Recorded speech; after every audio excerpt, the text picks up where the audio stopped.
நல்லவை கேட்போம் நமது சேனலில் மகாபாரதம் ஆதிபர்வம் கேட்டு வருகிறோம்.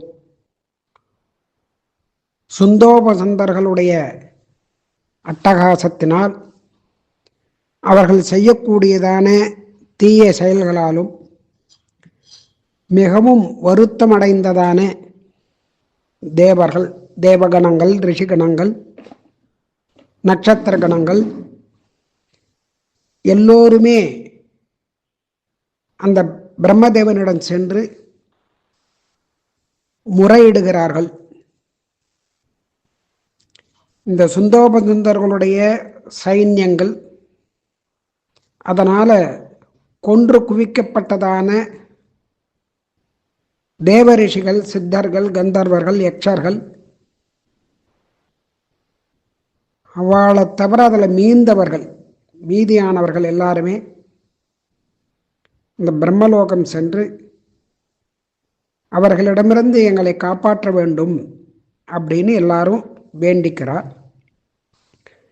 பிரம்மா அப்போது தேவர், பிரம்ம ரிஷிகள், சங்கரன், அக்னி, வாயு, சூரியன், சந்திரன், வாலகில்யர், வானப்பிரஸ்தர், சூரிய கிரணங்களை ஆகாரமாக புஜிக்கக்கூடியதான மரீச்சி முதலான ஞானிகள் இப்படி எல்லோரும் சூழ்ந்திருக்க அங்கே ஒரு ஆசனத்திலே, கமலாசனத்திலே சதுர்முக பிரம்மா வீற்றிருந்தார் சத்தியலோகத்திலே.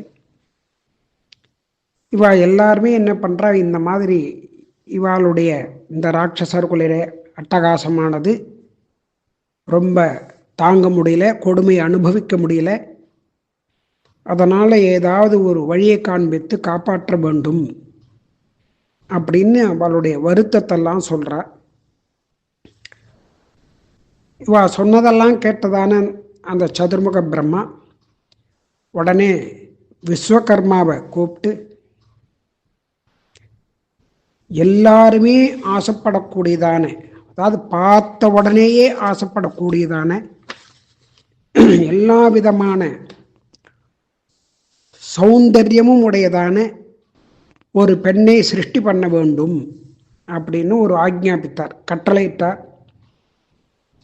அதன்படியே விஸ்வகர்மா என்ன பண்ணார் அப்படின்னு கேட்டால், 3 உலகத்திலேயுமே இருக்கக்கூடியதான அசையக்கூடிய அசையாததான அந்த பொருட்கள்லேருந்து பார்ப்பதற்கு ரொம்ப அழகாக இனிமையாக இருக்கக்கூடியதான அந்த அம்சங்கள், அந்த பாகங்களெல்லாம் எடுத்து ஒன்றா சேர்த்தார்.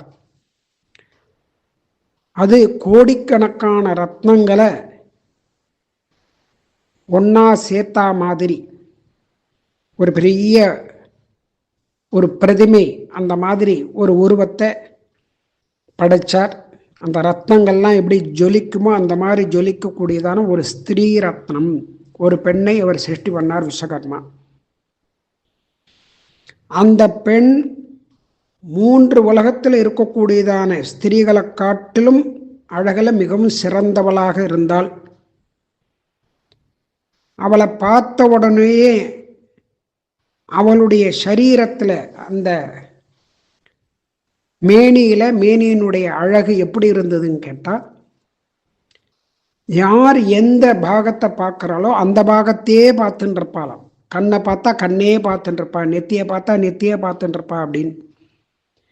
அந்த மாதிரி அவயவ சோபை, அவயவங்கள், உறுப்புகளுடைய சோபை, அழகு அப்படி நேர்த்தியாக மிகவும் அழகாகவும் ஆக்கர்ஷிக்கக்கூடியதாகவும் அதை படைச்சிருந்தார் அந்த விஸ்வகர்மா.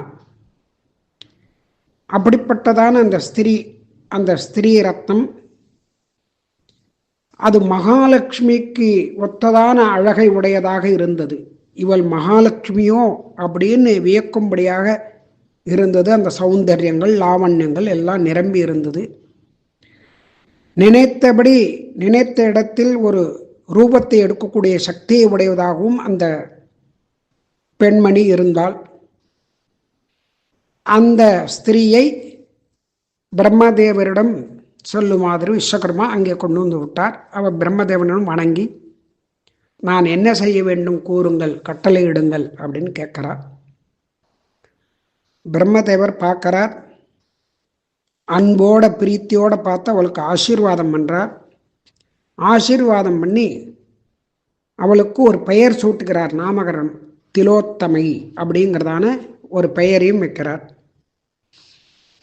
ரத்னங்களுடைய சாரங்கள் அப்படின்னா, சாரம் அப்படின்னா ஒவ்வொரு ரத்னத்துக்கும் என்ன ஒரு பெருமை, என்ன ஒரு சௌந்தரியம், அழகு உண்டோ அந்த ரத்னத்தினுடைய ஒரு அம்சம், சாரமான அம்சம், ரொம்பவும் முக்கியமானது, பிரதானமானது அப்படின்னா அதனுடைய அம்சம், அதை எடுத்து அதுவும் ஒரு எள்ளளவு, ஒவ்வொரு ரத்னங்கள்லேருந்து எள்ளளவு அந்த அழகை எடுத்து ஒரு இடத்துல சேர்த்ததுனால அவளுக்கு திலோத்தமைன்னு பேர். திலம்னா எள்ளுன்னு பேர். அப்படி எள்ளளவில் எள்ளெல்லாம் சேர்த்து அழகுகளை சேர்த்து உருவாக்கின பெண்மணி அந்த திலோத்தமை. அப்படிங்கிறதால திலோத்தமா அப்படின்னு பேர் வச்சாங்க. நீ இந்த சுந்தோப சுந்தர்கள் இருக்கக்கூடிய இடத்துக்கு போய் உன் அழகால அவளை மயங்க செய்ய வேண்டும் அப்படின்னு ஒரு கட்டளை எடுகிறார். அப்படி மயங்க செய்து அவர்கள் ஒருவருக்கொருவர் விரோதிகளாக ஆகும்படியாக பண்ண வேண்டும் அப்படின்னும் பிரம்மா நியமிக்க, அவ்விதமே செய்கிறேன் அப்படின்னு சொல்லிட்டு திலோத்தமை அங்கேருந்து பிரம்மதேவரை வணங்கி அங்கேருந்து வந்துடுறார். அவள் அப்படியே வரும்பொழுது பிரம்மதேவர் அங்கே பிரம்மதேவரை சூழ்ந்து இருக்கக்கூடியதான தேவர்கள், தேவ மகரிஷிகள் இப்படி எல்லாரையும் சேர்த்து அப்படியே ஒரு பிரதட்சணமாக அப்படியே சுற்றி வர.